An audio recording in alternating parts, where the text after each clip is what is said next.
Today I'm going to read 5 minutes of Diary of a Wimpy Kid. September, Tuesday. First of all, let me get something straight. This is a journal, not a diary. I know what it says on the cover, but when Mom went out to buy this thing, I specifically told her to get one that didn't say diary on it. Great. All I need is for some jerk to catch me carrying this book around and get the wrong idea. The other thing I want to clear up right away is that this was Mom's idea, not mine. But if she thinks I'm going to write down my feelings in here or whatever, she's crazy. So just don't expect me to be all Dear Diary this and Dear Diary that. The only reason I agreed to do this at all is because I figured later on, when I'm rich and famous, I'll have better things to do than answer people's stupid questions all day long, so this book is going to come in handy. Like I said, I'll be famous one day, but for now, I'm stuck in middle school with a bunch of morons.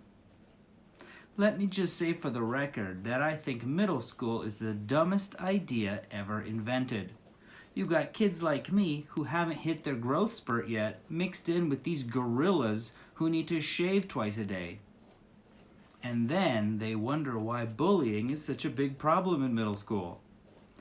If it was up to me, grade levels would be based on height, not age. But then again, I guess that would mean kids like Shirag Gupta would still be in the first grade. Today's the first day of school, and right now, we're just waiting around for the teacher to hurry up and finish the seating chart. So I figured I might as well write in this book to pass the time. By the way, let me give you some good advice. On the first day of school, you got to be real careful where you sit. You walk into the classroom and just plunk your stuff down on any old desk, and the next thing you know, the teacher's saying, I hope you all like where you're sitting because these are your permanent seats. So in this class, I got stuck with Chris Hosey in front of me and Lionel James in back of me. Jason Brill came in late and almost sat to my right, but luckily I stopped that from happening at the last second. Next period, I should just sit in the middle of a bunch of hot girls as soon as I step in the room. But I guess if I do that, it just proves I didn't learn anything from last year. Man, I don't know what is up with girls these days. It used to be a whole lot simpler back in elementary school. The deal was, if you were the fastest runner in your class, you got all the girls. And in the 5th grade, the fastest runner was Roddy McCoy. Nowadays, it's a whole lot more complicated. Now it's about the kind of clothes you wear and how rich you are, or if you have a cute butt or whatever. And kids like Ronnie McCoy are scratching their heads wondering what the heck happened. The most popular boy in my grade is Bryce Anderson. The thing that really stinks is that I have always been into girls, but kids like Bryce have only come around in the last couple of years. I remember how Bryce used to act back in elementary school. Girls are stinky poos, yeah!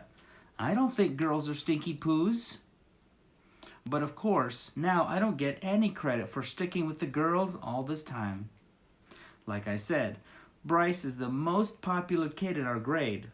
So that leaves all the rest of us guys scrambling for the other spots. The best I could figure is that I'm somewhere around 52nd or 53rd most popular this year. But the good news is that I'm about to move up one spot because Charlie Davies is above me and he's getting his braces next week. I try to explain all this popularity stuff to my friend Rowley, who's probably hovering around the 150 mark, by the way, but I think it just goes in one ear and out the other with him. Wednesday. Today we had phys ed. So the first thing I did when I got outside was sneak off to the basketball court to see if the cheese was still there. And sure enough, it was. That piece of cheese has been sitting on the blacktop since last spring. I guess it must have dropped out of someone's sandwich or something. After a couple of days, the cheese started getting all moldy and nasty.